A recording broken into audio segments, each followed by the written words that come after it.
Doctor Mohan Yadav एक कार्यक्रम में शामिल होने के लिए पहुंचे हैं। पहले वो तस्वीरें और उसके बाद फिर हम अपना ये कार्यक्रम जो है उसे आगे बढ़ाएंगे। इसके बारे में आपको बाकी चीजें बताएंगे। भैया जी यार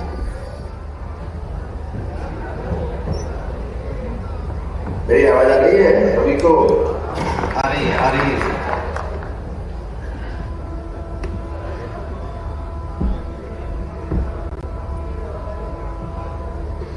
शुरू करना है क्या? जी निवेदन है आपसे।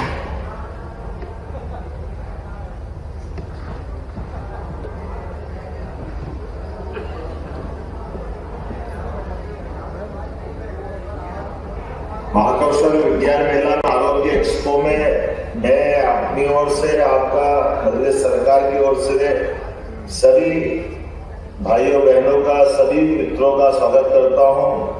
इस अवसर पर हमारे मंत्री श्रीमान राकेश सिंह जी, हमारे माननीय सांसद आशीष दुबे जी, माननीय संगठन मंत्री अंकित राय जी, माननीय महापौर जगन बहादुर अन्नू जी, विभाग के प्रतिनिधि डॉक्टर मुकेश राय जी, डॉक्टर संदीप कुशवाहा जी, इस अवसर पर समस्त विज्ञान के जिज्ञासु बंधुओं, सभी नव वैज्ञानिक बंधुओं, पत्रकार साथियों, आमंत्रित अतिथियों, मैंने प्रयास किया था कि मैं आपके बीच आऊं। सबसे पहले मेरे मन में आता है कि कोई काम करूं ना करूं, लेकिन विज्ञान भारती के किसी भी कार्यक्रम को कभी भी एब्सेंट हो ये संभव नहीं है। मेरे मन में सदैव इस बात का प्रेम रहता है। लेकिन देखिए कि ये भी परमात्मा की लीला है। आधुनिक टेक्नोलॉजी की बात करते करते अब मुझे भी आपको वर्चुअल रूप से जुड़ना पड़ रहा है। अगर ये टेक्नोलॉजी नहीं होती तो वास्तव में हम नुकसान होता है। तो आप सबको नमस्कार करता हूँ। जय श्री महाकाल।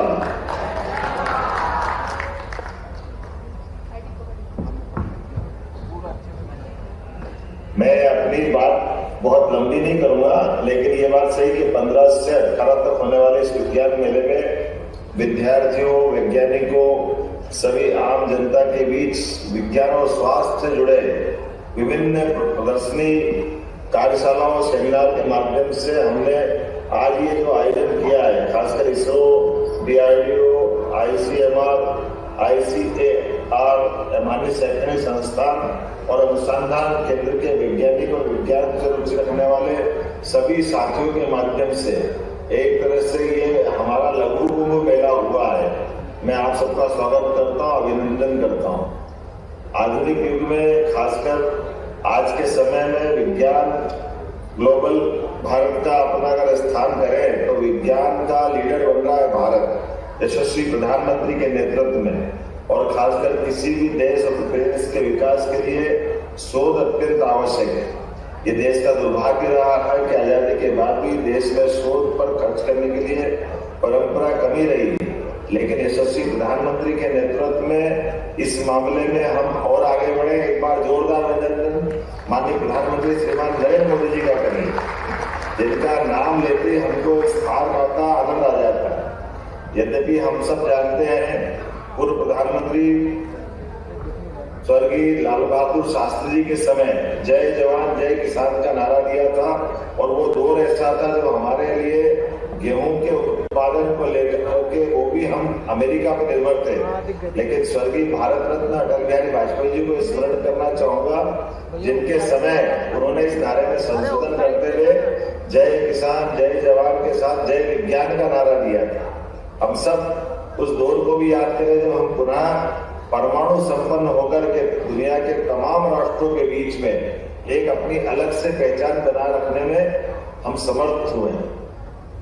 साइकिल और बैलगाड़ी से प्रारंभ होने वाले हमारे अंतरिक्ष यात्रा के उस कार्यक्रम की, इसरो की कल्पना करें तो आज हम न केवल सूर्य, चांद, बल्कि आगे जाकर के और मंगल तक की हमने कई अपने विभिन्न सफल अभियान भी लिए।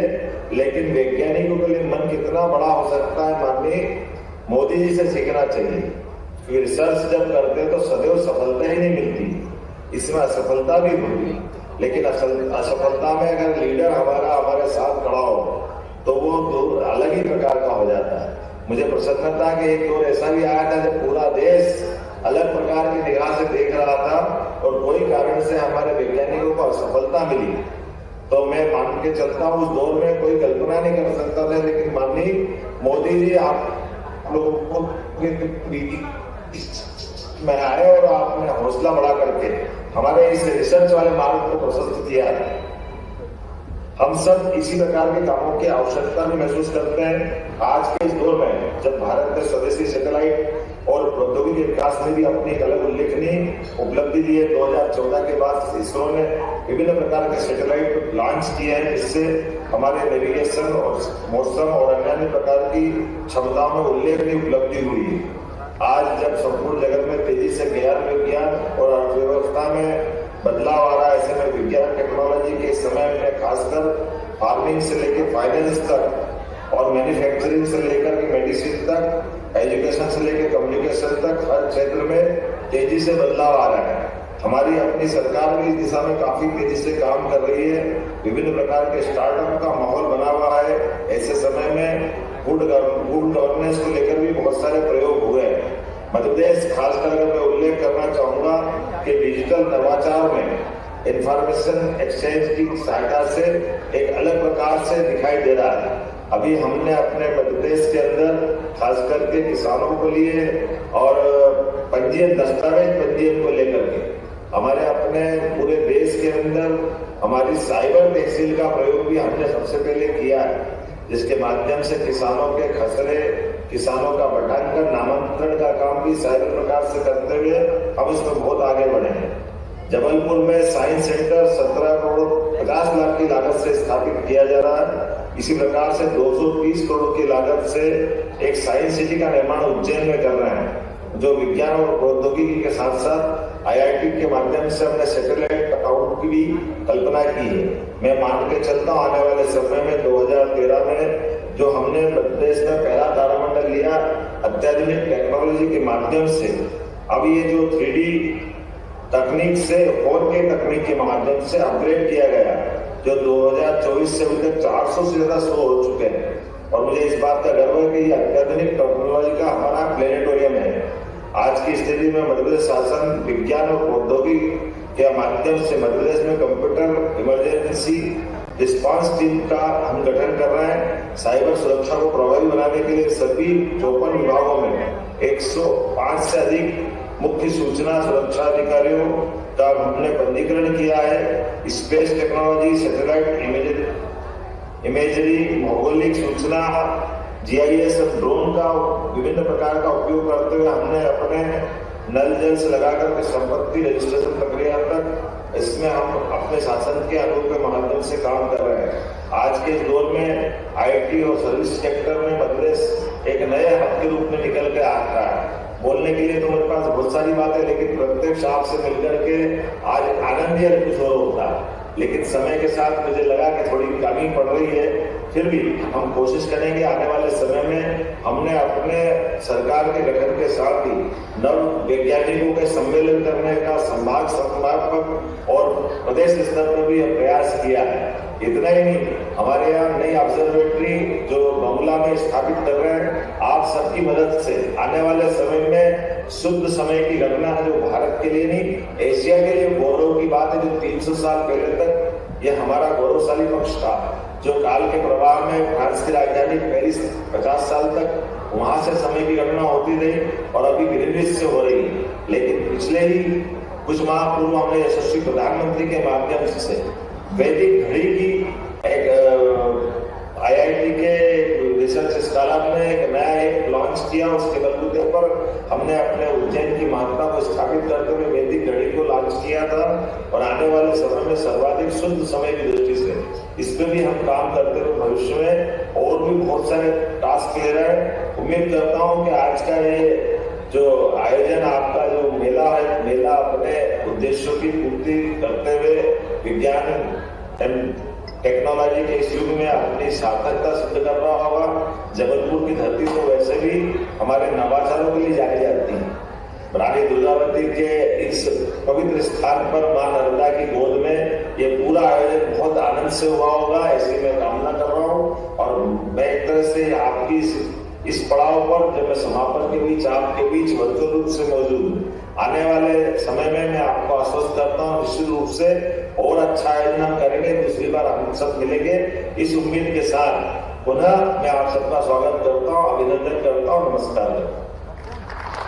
धन्यवाद सर, आपका मार्गदर्शन सदैव ही हमारे लिए प्रेरणादायी रहा है। वाली है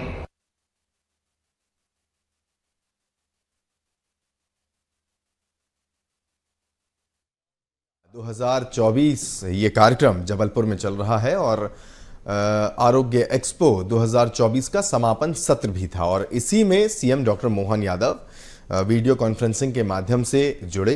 हालांकि उन्हें जबलपुर पहुंचना था और इस कार्यक्रम का हिस्सा भी होना था, लेकिन किसी वजह से वो भोपाल वापस लौटे और उसके बाद फिर वर्चुअली उन्होंने इस कार्यक्रम में अपनी शिरकत दर्ज कराई। मुख्य अतिथि डॉक्टर श्री मोहन यादव जी, मुख्यमंत्री मध्य प्रदेश शासन,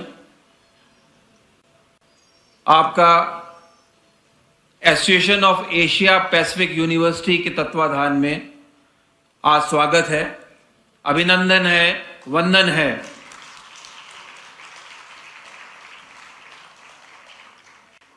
मध्य प्रदेश में association of Asia Pacific universities का ये पहला कार्यक्रम पूरे न कि मध्य प्रदेश में बल्कि हिंदुस्तान में पहली बार हो रहा है। जागरण लेक सिटी यूनिवर्सिटी इस एसोसिएशन को लेकर के मध्य प्रदेश में आई है और ये हमारा गौरव है कि यह एसोसिएशन जिसके लगभग 200 से अधिक सदस्य हैं और 35 देशों में इसका विस्तार है, वह एसोसिएशन ने अपने पद चिन्ह मध्य प्रदेश में उसकी राजधानी भोपाल में आज चिन्हित किए हैं। आपके यहां आने से सारे एसोसिएशन का मान बढ़ा है और हम ये चाहेंगे कि आप हमें इस तरह का एक प्लेटफॉर्म दें जिससे उच्च शिक्षा के लिए हम और अधिक कार्य कर सकें, उसको आगे बढ़ा सकें और मध्य प्रदेश में अनेकों अनेक विदेश के विश्वविद्यालयों की यहाँ पर स्थापना हो सके। अगर आप ऐसी कोई प्लेटफॉर्म की हमारे लिए पहल करते हैं तो आप निश्चिंत, हमारा ये आपसे वादा है कि हम विश्व के अच्छे विश्वविद्यालयों को मध्य प्रदेश में लेकर के आएंगे। आपके आशीर्वाद में मध्य प्रदेश का विकास होगा और आगे बढ़ेगा। हम एक बार फिर ये कहना चाहेंगे कि जागरण लेक सिटी यूनिवर्सिटी की ओर से, जागरण सोशल वेलफेयर सोसाइटी की ओर से और association of Asia and Pacific universities की ओर से आपका स्वागत है, वंदन है, अभिनंदन है।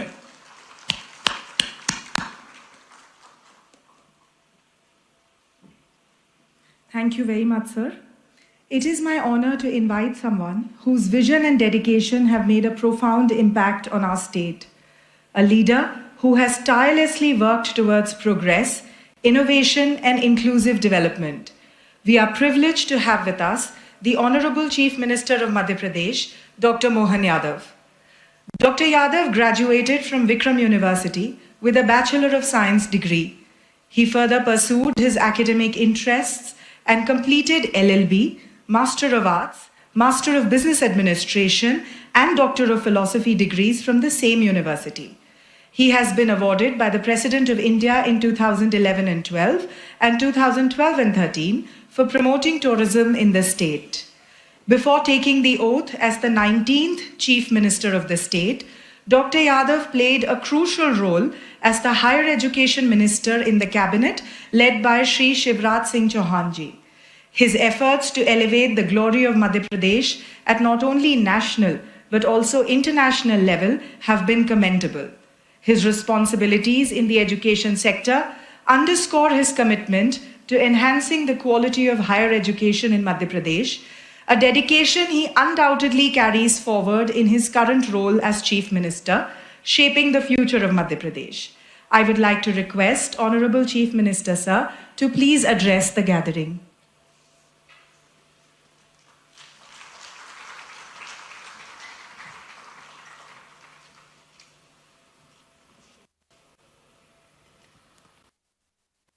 Association of University of Asia and Pacific कि आज 17वें सम्मेलन में मंच पर विराजमान इस कार्यक्रम के खास करके इस एसोसिएशन के संस्थापक और चेयरमैन डॉक्टर साबुर खान बांग्लादेश में मंच पर अभी अभी जिनने हमारा अपना विषय रखा, हमारे जागरण लेक सिटी के चांसलर श्रीमान Harimohan Gupta ji, associate professor doctor ND Puska, Romania doctor Anoop Swaroop महासचिव, इस अवसर पर मौजूद हमारे एससीएस उच्च शिक्षा अनुपम राजन जी, समस्त आगंतुक अतिथिगण, शिक्षा जगत की स्वनाम धन्य हस्तियां, पत्रकार साथियों, प्यारे मित्रों, आज का जो आपने टॉपिक निकाला, ये टॉपिक ही अपने आप में ये सारी बात कह देता है। उच्च शिक्षा का बदलता स्वरूप और हमारे जीवन मूल्य। हमारे कई सारे घटनाक्रम इतने सी बात में दिखाई भी देते हैं और एहसास भी होता है, और ये भी समसामयिक होगा आज के दौर में ये बात करना। अतीत की काल की कई घटनाएं हमको असामान्य लगेगी, उन बात को अगर दोहराएंगे तो ऐसा लगेगा कि ये उस युग की बात है, आज के युग से कैसे इसका तादाद में मिलाएं। लेकिन अगर हम थोड़ी गहरी निगाह से देखेंगे तो कई सारी बातें आज भी होती उसी प्रकार से दिखाई दे रही, उसके आसपास ही सारा माहौल बना हुआ है।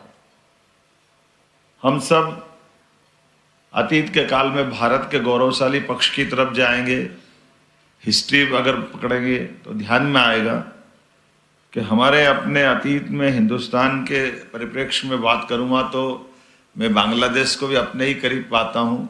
इस विचार के आसपास जिस विचार से हम बात कर रहे हैं, कुछ विशेष बात है शिक्षा की व्यवस्था के साथ जोड़ करके बात करने के लिए कि यहाँ के लोग, इस हिंदुस्तान की अतीत की कोई भी एक घटना ऐसी नहीं मिलेगी जब यहाँ का शिक्षा पाया हुआ कोई भी शासन करता, राजा महाराजा कुलाध्यक्ष, किसी ने किसी देश पे कोई आक्रमण किया।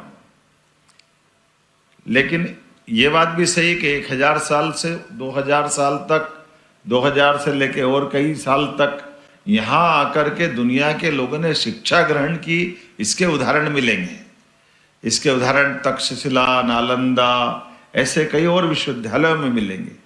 तो मैं समझता हूँ कि ये इससे कोरिलेटेड हो रहा है, जो मैंने बात शुरू की थी कि जो अगर हम जीवन मूल्यों की बात करते हैं, अगर हम मेरिट की बात करते हैं, तो दोनों से तालमेल मिलाने में सबसे अच्छी कोई जगह है वो हिंदुस्तान है, इसकी गारंटी दे सकता हूँ। इस नाते से आप सबका स्वागत करता हूँ, अभिनंदन करता हूँ। हमारे विचार के लिए सर्वाधिक अनुकूल अगर कोई स्थान 200 से ज्यादा देशों में है तो वो हिंदुस्तान से मैं बात जोड़ के कर रहा हूँ। लेकिन ये बात भी सही है कि अपने हिंदुस्तान के अंदर भी ऐसे कई उदाहरण मिलेंगे जब योग्यता की तो कोई कमी नहीं थी। रावण में योग्यता की अगर बात करें तो योग्यता में कंस भी कम नहीं पड़ता था, और योग्यता की बात करें तो ऐसे कई शासक देखे गए हैं। लेकिन जीवन मूल्यों की अगर बात करें, हमारा मॉरल एक तरह से जो व्यवहार होना चाहिए, नैतिक मूल्यों की बात करें तो नैतिक मूल्यों में दोनों के बीच में जो अंतर था वो कौरव पांडव में भी हमको समान रूप से दिखाई देता है। कौरव में एक से बढ़कर एक महारथी, रथी सब कुछ थे, लेकिन नैतिक मूल्यों के आधार पर, जीवन मूल्यों के आधार पर पांडव से वो पांडवों को हीरो बनाते हैं और ये विलेन हो जाते हैं। दोनों में जमीन आसमान का अंतर हो जाता है। कर्ण की अगर बात करो तो कर्ण की अपनी योग्यता किसी प्रकार से कोई कम नहीं है। कर्ण का धनुर्धर होना, कर्ण की अपनी जो टैलेंट है गजब का है, अर्जुन कहीं नहीं लगता उसके आगे। लेकिन कर्ण की अपनी दृष्टि, कर्ण का अपना प्रतिशोध, उसके अपने अंदर के भाव, मनोभाव, स्वभाव, उसकी अपनी जिद, उसको अपनी सारी चीजों को चौपट करते हुए डूबते हुए जहाज के साथ खड़ा कर देती। भगवान कृष्ण ने तो आखिरी समय में भी कोशिश की थी उस रहस्य को उद्घाटित करते हुए, जिसके आधार पर वो एक तरह से बहुत असामान्य बात हुई। लेकिन ये जो विषय अपना है, उस विषय का एग्जाम्पल अगर अपन ढूंढेंगे तो कर्ण भी वहीं खड़ा दिखाई देता। रावण के भी ऐसे ही संसार में बहुत सारे उदाहरण हैं।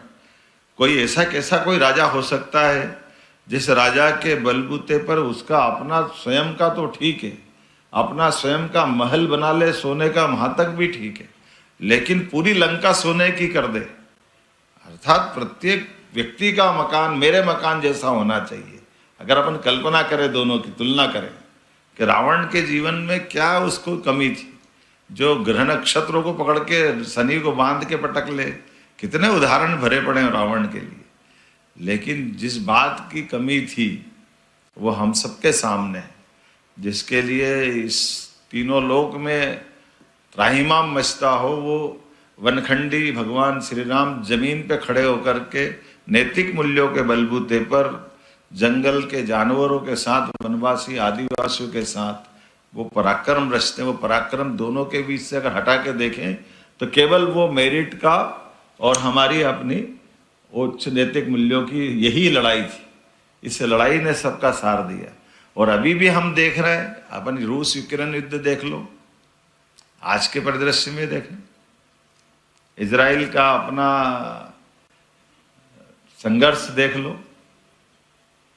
ये कहने वाले हो सकते हैं मैं इजराइल के पक्ष से भी खड़ी होकर बात कर सकता हूं, तो लेबनान और मैं गाजा पट्टी से भी जोड़ के बात करता हूं। लेकिन ये बात भी सही कि इजराइल भी तो 2000 साल से अपने देश की जमीन ढूंढ रहा था, उसने भी कीमत चुकाई। उसकी कीमत की भी तो बात करना पड़ेगी। उसकी अतीत की जो अंदर की आग है, उस आग की तपन को भी देखना पड़ेगा। और अंततः दूर से कुछ और लड़ते हुए दिखाई दे रहे हैं रूस और यूक्रेन, लेकिन असली में वो लड़ रहे हैं क्या? लड़ कौन रहा, लड़ा कौन रहा है, मर कौन रहा, मरवा कौन रहा, ये भी तो हमको देखना पड़ेंगे। आजकल तो मिसाइल गाइडेड जमाना है, लेकिन माइंड गाइडेड भी व्यवस्था है। तो अपने घर के अंदर आने वाली लड़ाई को एशिया तक रोक दो, ये भी तो कलाकारी है। आपस में लड़ मर के खत्म हो जाए तो हम सेफ रह जाएंगे, ये भी तो कहीं ना कहीं से शिक्षा ही मिली होगी। लेकिन इन शिक्षा से बाकी चीजों के साथ फिर हमारे आदर्शों की बात आएगी, जीवन मूल्यों की बात आएगी। तो जीवन मूल्यों के बीच में आप ध्यान दोगे तो आपको ध्यान दिखाई देगा। शांति की बात करते कौन दिखाई दे रहा है? जो बाइडेन से भी गले मिल रहा है और पुतिन से भी गले मिल रहा है, वो तो केवल भारत ही मिल रहा है, नरेंद्र मोदी जी मिल रहे हैं, इसके अलावा कोई मिल रहा है क्या? दोनों के बीच समानता के आधार पर, हमारे अपने आदर्शों के बलबूते पर आज के इस युग में कहाँ की शिक्षा मिली मुझे मालूम नहीं, लेकिन शिक्षा की बात करें तो एक थोड़ा सा एक उदाहरण और ध्यान में आएगा। हो सकता है वो थोड़ा पॉलिटिकली हो, लेकिन मैं उसको पॉलिटिकल एंगल से नहीं कह रहा हूँ, समझने के एंगल से कह रहा हूँ। और समझने के एंगल से मैं नहीं समझ सकता हूँ कि उसको करना चाहिए कि नहीं करना चाहिए, लेकिन मेरे मन में आ रहा है इसलिए मैं रखने का प्रयास कर रहा हूँ। जनता की योजनाओं के लिए भागीदारी का भाव लेके चलना। हम नहीं मानते कि हमारे जो डायरेक्ट डीबीटी डायरेक्ट बेनिफिट जिसको मिलना चाहिए, केवल कल्पना करो कि माननीय प्रधानमंत्री जी का अभी हाल वो कल्पना करें कि 2004 से लेके 2013 तक हमारे जो सत्ताधीश प्रधानमंत्री करके रहे, जिनके पास बड़ी बड़ी डिग्री फाइनेंस की, वो खुद वित्त मंत्री रहे, खुद गवर्नर रहे, जिंदगी फाइनेंस में गुजारी, लेकिन वो कौन सी चूक हुई उनसे कि वो चूक एक चाय वाले के दिमाग में आई कि बगैर पैसे के भी खाता खुलता है बैंक में। बैंक में खाता खुलेगा और जिसका बेनिफिट उसके सीधे खाते में दे दे। ये कहीं शिक्षा व्यवस्था की चूक है, व्यवस्था की चूक है, मन के भाव की चूक है। मुझे लगता कि अंदर की आग की चूक है कि जिसका हक उसको तक जाना चाहिए। तो शिक्षा की जड़ों की गहराई उसी प्रकार से जुड़ती है जिसके आधार पर हमारे लिए अतीत में एक उदाहरण मिलता है चाणक्य और चंद्रगुप्त का।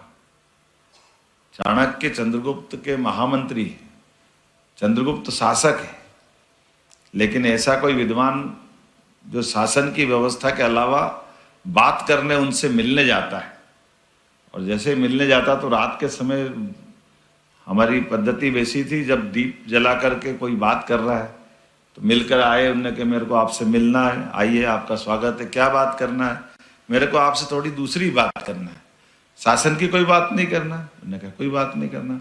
तो जो जल रहा दीपक उसको बुझा देता है, दूसरा दीपक जलाता है। वो सज्जन देखते हैं गौर से कि क्या हुआ, ये दूसरा दीपक जला रहा, पहला क्यों बुझा दिया। तो उन्होंने कहा वो पहले शासन का जल रहा था, मैं शासन का पैसा फालतू की दूसरी व्यवस्था के लिए नहीं दे सकता हूँ, ये मेरे देश की नैतिक मूल्यों के आधार पर है। आप निजी बात करना चाह रहे हो तो ये मेरे निजी तेल से जलने वाला दीपक है।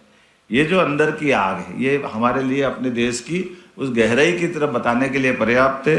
मध्य प्रदेश की धरती पर मेरे इस एसोसिएशन के बैनर तले मैं हमारे लेक सिटी के खासकर यूनिवर्सिटी जागरण के हरिमोहन गुप्ता जी को धन्यवाद दूंगा, जिनके कारण से आप यहाँ ये एक बड़ा आयोजन कर रहे हैं। मैं आपका अभिनंदन करता हूँ, धन्यवाद भी देता हूँ।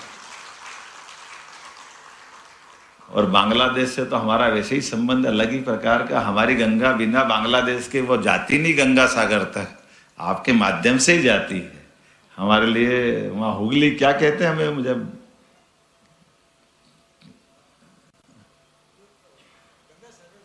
नहीं, गंगा सागर तो है, गंगा जी का नाम हुगली करते हैं ना बंगाल में।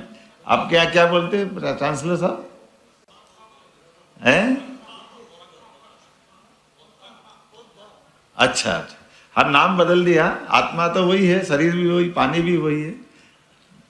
तो मैं मान के चलता हूँ हमारी अपनी गंगा की धारा अपनी यात्रा में बांग्लादेश को समेटे हुए, और केवल यहाँ नहीं, जितने लोग यहाँ बैठे हैं मैं उम्मीद कर रहा हूँ कि आपका यहाँ बार बार आना होगा, हर बार आपसे मिलते रहेंगे। मेरे अपने भावों को आपने समझने का प्रयास किया। मध्य प्रदेश सरकार की ओर से हमने 2020 में नई शिक्षा नीति लागू की है, जिसके माध्यम से ये बने बनाए स्ट्रक्चर को हमने तोड़ने का प्रयास किया।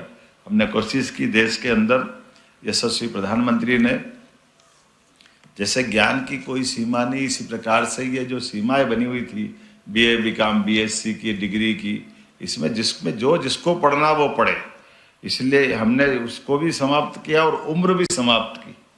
इसलिए आप हमारे कॉलेज में यूनिवर्सिटी में अपने दादा भी पढ़ सकते हैं, पापा भी पढ़ सकते हैं और बेटा भी पढ़ सकता है, डबल डिग्री भी कर सकते हैं, 3 डिग्री भी कर सकते हैं अपने मध्य प्रदेश में। इसका ये भी हमने दरवाजा खोला है। उम्र की भी कोई सीमा नहीं, किसी उम्र से भी जाके कोई पढ़ सकता है।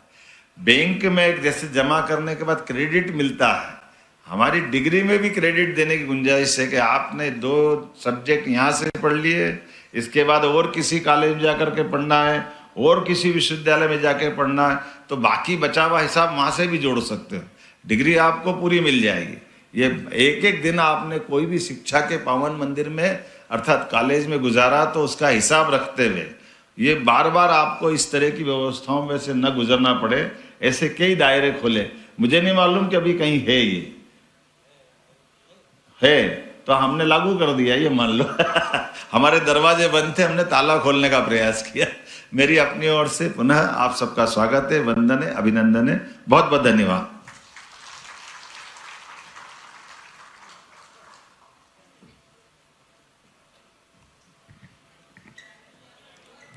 Thank you very much, sir, for your insightful and inspiring words. To express our heartfelt appreciation to Honorable Chief Minister, sir, for gracing us with his presence, I would like to request Shri Hari Mohan Gupta, sir, to please present a memento to him.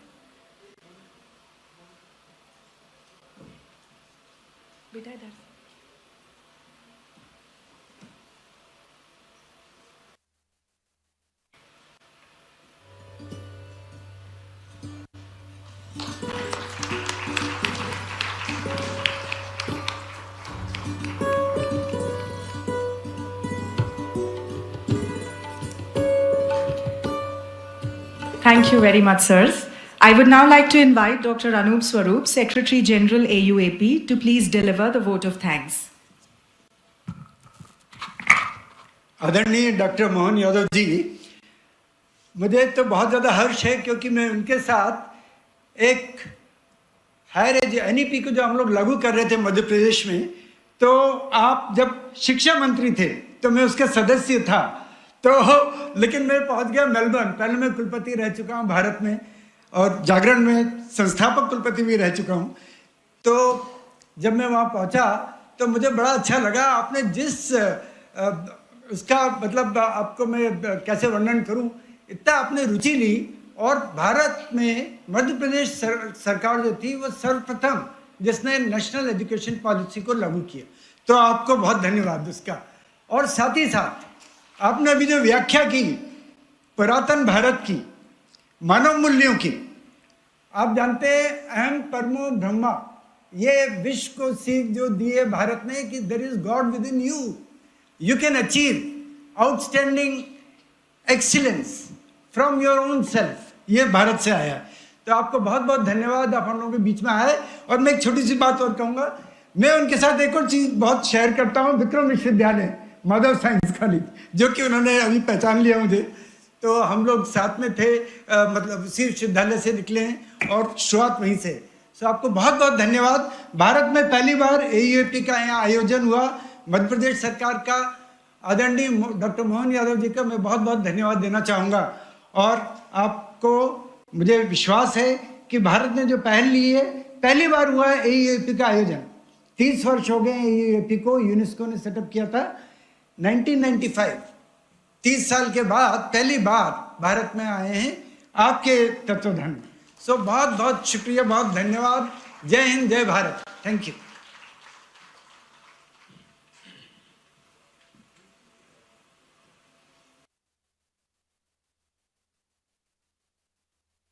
Thank you, sirs.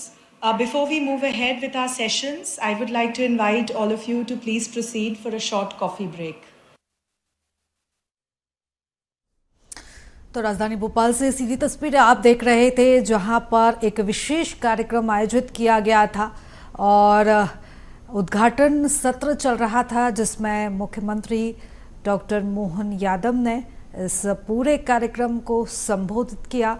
तो भोपाल में उच्च शिक्षा में आदर्श बदलाव, इस विषय को लेकर जो सम्मेलन का आयोजन था वो किया गया था। मुख्यमंत्री ने इस कार्यक्रम में शिरकत की थी। तो कार्यक्रम स्थल से सीधी तस्वीरें आप देख रहे हैं, भोपाल की तस्वीरें हैं, जहां पर एक विशेष कार्यक्रम आयोजित किया गया था। जीवन के लिए मूल्य विषय पर आधारित सम्मेलन का ये उद्घाटन सत्र था और CM इस कार्यक्रम में पहुंचे थे और उन्होंने यहाँ पर कार्यक्रम का शुभारंभ किया और कार्यक्रम को संबोधित भी किया। तो एक विशेष कार्यक्रम राजधानी भोपाल में रखा गया था, जिसमें मुख्यमंत्री डॉक्टर मोहन यादव ने शिरकत की और इस कार्यक्रम को उन्होंने संबोधित किया। तो कार्यक्रम का विषय था उच्च शिक्षा में आदर्श बदलाव, जीवन के लिए मूल्य विषय पर जो है वो आधारित इस कार्यक्रम को रखा गया था, जिसमें कई विषयों को लेकर CM ने यहाँ पर चर्चा की, बात की और कार्यक्रम को उन्होंने संबोधित भी किया।